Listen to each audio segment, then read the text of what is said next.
outside the UWC. No, we pretty much just embrace the UWC ones as being the one. Yeah, that's what drives us definitely. And then, well, I'm not sure how much. I guess when it comes then to defining the ways we go about those other things, like our learning program, I think would be probably different, if not bespoke to us compared to other UWCs. But like I said, all of that, it really does come back to the mission, and it's amazing how often, we refer back to the mission, even just when making curriculum decisions and strategic planning. So we've just launched a new strategic plan as a 5-year one, and it very much breaks down some of the keywords and phrases from that mission statement, and has turned those into sort of subsections of our overall strategic planning. So things like education as a force, peace and sustainability, those kinds of phrases are now actually kind of built into kind of different subsections or components of a broader strategic plan for the school. So all of the decisions we're making, even as a department leader, as a subject leader, I have to now. Well, I say I have to. It was in. That's just the structure they want, but we all quite like the idea that all of our planning for our next year, our learning improvement goals, as it used to be called, our learning improvement plan rather, is now sort of follows the same format as that overall strategic plan. So we are now linking our own department goals to things like education as a force, peace and sustainability, so on and so forth. So whichever ones are relevant to us, we try and make sure we're linking to those elements. So yeah, I think whether that's different to other UWCs, I'm not entirely sure, but we we genuinely come back to that mission statement all the time. Cool. All right, so we kind of talked about sharing your opinions in your team, but how do you feel about sharing your opinions in the actual overall organization? Yeah, I mean, I think like with anything, I think once you step into a broader spectrum or a bigger forum, often it's a more formal one, and yeah, I think even just because there are sometimes more people, people feel, well, I wouldn't say less secure, but maybe aren't as quick to share their opinion with everybody, or not as readily, or not worded as honestly, possibly, as they would. But I still think people, by and large, feel comfortable sharing their opinions. I think one of the things we do have, and I think people are always going to complain about certain elements of leadership teams or leaders within very prominent roles across the school or any organisation really. But I think by and large people are very good. We're very open about feedback, and we have a lot of mechanisms for giving feedback. And so even if you're not comfortable just say speaking out your voice in a meeting, if there's like 200 other teachers there in a hall together, there are other mechanisms that you can use to have your voice heard and share your opinion about important things within the school and the college. But I think those feedback mechanisms are a really important part of the school. So, like I mentioned before, the student perception surveys on a teacher level, but we also have, and they're just coming out this week now, literally 2 minutes before we started Skyping, I got an email about upward feedback. And it's a similar kind of survey given to department teams or high school teams, depending on the level of leadership role you're in. You give out sort of an anonymized form to get deliberate and specific feedback from the people who are within your team.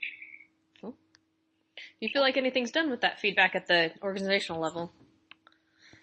To be honest, I don't know, just because I don't think I've been here long enough. So I've never been involved in giving feedback upwardly yet. This is the first time I will have been involved in it, because last year my head of department, it's not every year you necessarily do that. Okay. So we have our professional development cycle is a 4-year cycle where you go from a major year, which is pretty much the first year you start the college, to then an independent year, to a minor year, to another independent year. And it's only those major and minor years where you have a kind of explicit and a mentor who's kind of your line manager. And it's only on those years it's only those years you're required to fulfill one of those surveys. Okay. And so I didn't do one last year, so I've never done one. So I don't know is the answer. I think I think by and large they are. I don't know. Like I'm going to do one this year, even though I'm not. I'm on an independent year, but it's my first year in this role, so I'm going to do one, even though I'll probably do one again next year. I know I'll certainly be trying to act on the feedback I get as a leader of a department. But I honestly don't think I'm qualified at this point to answer whether anything's done with it at an institutional level. Just a side note, are you on a 4-year contract there or 2-year contract, sir? 2. Okay, so there's a 4-year review cycle or process, but it's 2 years and then 2 years kind of thing. Yeah. Okay. We also recognise that the average time here for teachers is 7-point-something years. So that kind of 4 years cycle works. I know I've been in other schools where there's been a lot of debate about is 2 years long enough, and people saying, well, yeah, but it's only 2-year contract, so you've got to have something. But so it's got a built in. It is really kind of 2-year cycles, sort of stuck together in the sense that if you start a new contract in your 3rd year, you go back to being on what they call a minor role, which still means you have a mentor as a line manager, but it's just not quite as intensive as being on a major year. Cool. If that makes sense. Yep. Let's see here. Where are we at? I think on an institutional level, we'll say that I don't know if this is necessarily part of those feedback mechanisms, but I know we definitely do act upon negative feedback we get from outside.